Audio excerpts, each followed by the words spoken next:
This is my Lego room, and in this series, this is where we will be building a massive fantasy-themed Lego city. By using over 500,000 Lego pieces, we're going to turn this empty table into this. Okay, hold on, let's add a bit of context first. The table here measures precisely 10 by 9 base plates. That is a lot of base plates. I've placed Boromir and Aragorn for scale here, but just look at the absurd amount of space we need to fill. It's a pretty intimidating idea. At least I find it intimidating. Hey everybody, my name is Jesse, and welcome to Project 99 Baseplates.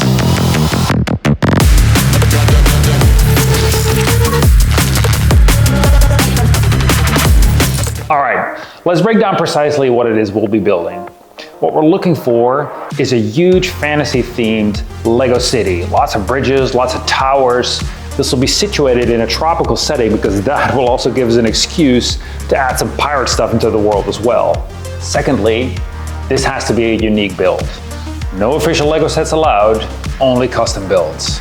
And lastly, I'm looking for lots of verticality. The city is going to be fully illuminated and interiors are going to be optional. Now, to see if I was actually going to be able to pull any of this off, I built a little pilot project, and you have that right here. Spanning 2 base plates, it's a small street scene with some wooden houses. I'm imagining an old retired pirate now runs the hotel here. All of this was pretty encouraging, but the moment it truly came together was when I installed some lights in it.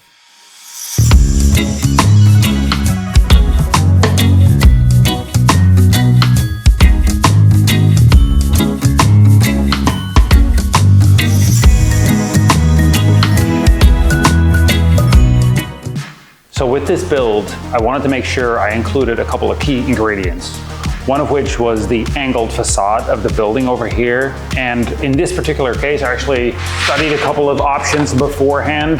I got a cheat sheet here of Lego connections, and I ended up using this one for the facade. Things that I'm not necessarily all that excited about is I probably built the tower up too high. Then again, I did say that I wanted a lot of verticality, so in that sense, it does certainly tick a box. However, it has this unfortunate property where it is almost as tall as it is wide, which I don't necessarily like. And so I might modify that somewhere down the line. But overall, as a first test is concerned, I think this was pretty successful, and I'm sure we'll find a home for it somewhere in the city eventually. Now, I would love to stand here and pretend that the next thing I did is to make a general plan for the whole layout of the city and to make an assessment of where the most difficult parts were going to be. But of course, that's not what happened. Instead, I just started building. Let me show you. Since this is the first video in this series, much of the actual building you see here preceded this recording.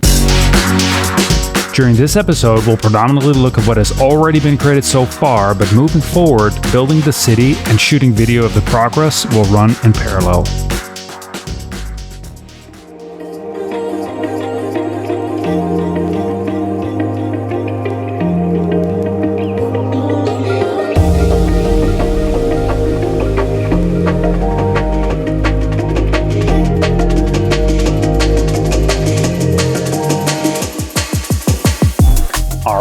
The first 3 base plates have officially materialized. Only 96 more to go. Actually, that's not even true.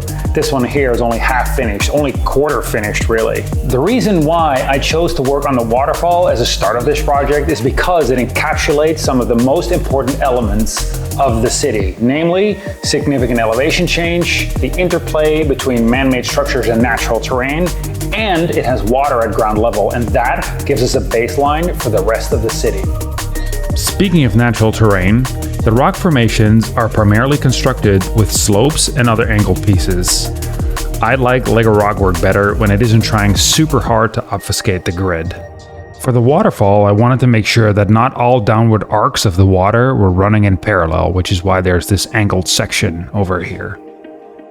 The tree I copied from the LEGO Friends Botanical Garden, and the tower draws some inspiration from the LEGO Rivendell set. The exception to this is the roof, which is a 1-for-1 copy. I'll leave it there as an homage to what is likely my favorite LEGO set of all time. There's quite a bit I'd still like to change about this. However, right now I feel like it's much more important to get this set up on the Lego table so we can start thinking about the surrounding area first before we start noodling on details. Let's get this guy back to the Lego room.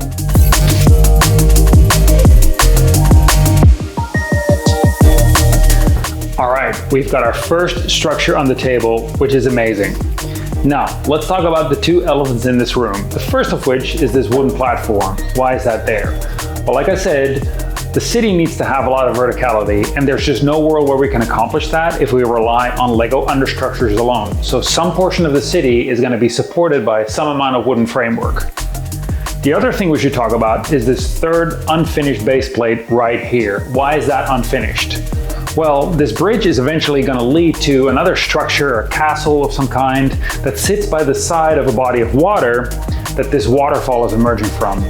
And over the next couple of days, I'm going to be designing that and putting that together. However, you don't have to wait for that. All I have to do is snap my fingers.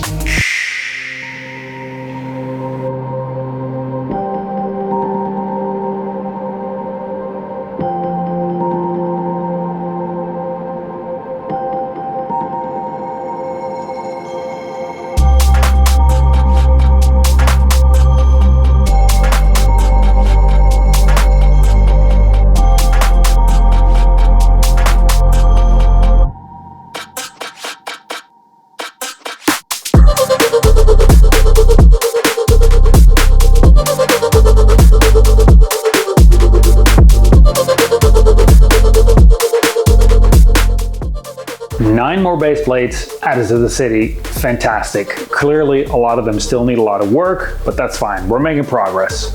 Let's take stock of what we have. There's a fair amount of stuff to go over, so let's take things one by one. For starters, we now have lights. As I mentioned before, the goal is for the whole city to be fully illuminated, so eventually all buildings will have some kind of light inside of them. I went to great lengths to ensure that the boundaries between the different depths of the water looked organic by using tons of different colors of blue cut plates, like these. Seriously, I needed drawers full of them just to build that one area. Another thing to point out is that the bridge still doesn't really connect to this building over here. There's so much work that we still have to do. Yeah, the building. We'll get to that in a minute. Let's take a quick look at the natural areas at the boundary of the table here. The plan is to cover these in tropical vegetation. In the corner, I intend to create a more distinct swampy theme, and to that end, there are some eerie underwater lights that cast a blue glow upward. Above this, we'll need some kind of hero tree, like a weeping willow or something. But yes, the central building. To be clear, it's completely unfinished. Just take a look at the back here. It's a complete mess. We'll have to clean all of this up later. Here's an isolated view of it. I generally like what it's doing. The main idea is that there's a stream running underneath the castle, emerging from underneath the greater arch on the right, doing so at a prominently non-90-degree angle. We've got some interesting surface detail, some modest variation in coloring. Getting these surfaces to connect at odd angles was quite a puzzle, and let's say that some instances of it worked better than others. An example of an odd angle that did pay off is this facade right here. You can see the angle here is about 120 degrees. When I was designing this building, one of the first decisions I made was for the footprint to include a non-90-degree angle. This is the very quick and dirty prototype I built to find that angle. You'll recognize the smaller windows here, and then the bigger arch underneath which flows the river. This is that same angle cleaned up a bit. Now, keen observers among you will already see the problem. This angle is not legal. Pythagorean math prescribes that this diagonal should be just under 18 studs, but we just crammed an 18 stud bar in there. I've got some tolerance for illegal building techniques. Usually what I do is I check whether or not there's any perceivable tension or stress in a given build that I'm working on, but in this case, there wasn't any. In fact, given this angle, I can also use 2:1 proportion cut plates of a bunch of different sizes in conjunction with this diagonal. And when I realized that, my conscience was totally clean. I'm very happy to move forward with this particular angle, and I apologize for nothing.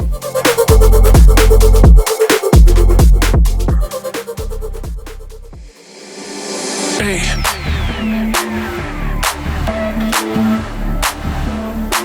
Up until this point, I didn't really have a clear blueprint for what the entire city was going to look like. But now that we're well underway, it's time we remedy this. Hey, new phone, who this?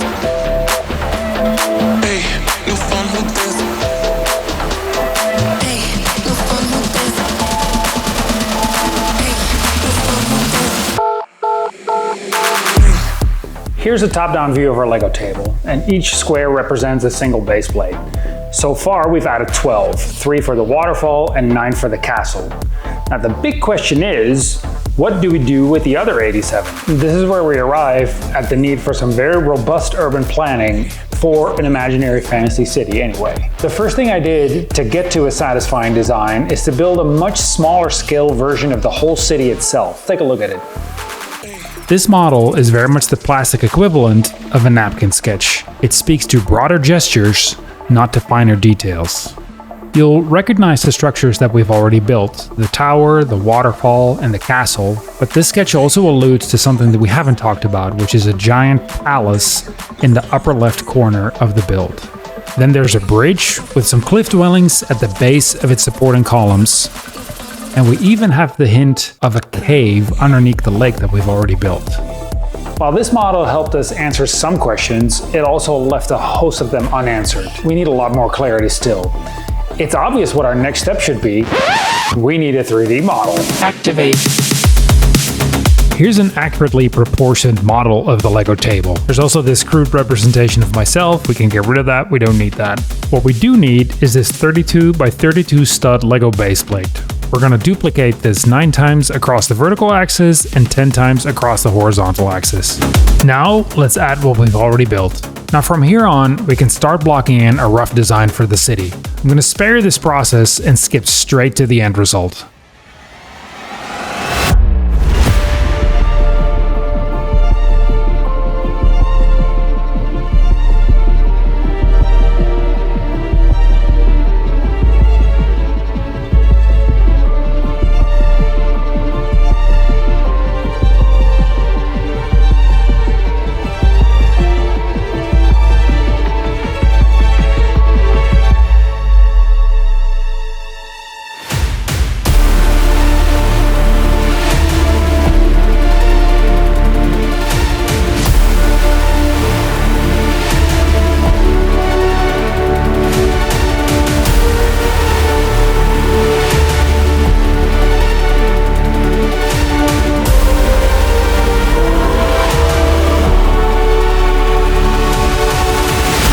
I cannot tell you just how excited I am to get started on the design that you just saw. You can probably tell from my expression. The sheer scale of it, figuring out how I'm gonna engineer those bridges, making working elevators in the palace that go up and down, telling all these stories everywhere across the city. Mwah! I can't wait to get started. Now, in the next episode, we're gonna finish up some of these areas. We're going to start thinking about a visual language for our hero architecture, the palace in particular.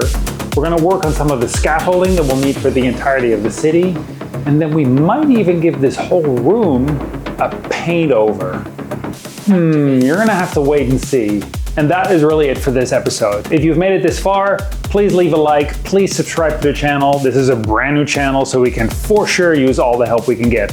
Thank you so much for watching, and I'll catch you in the next episode of Project 99 Baseplates.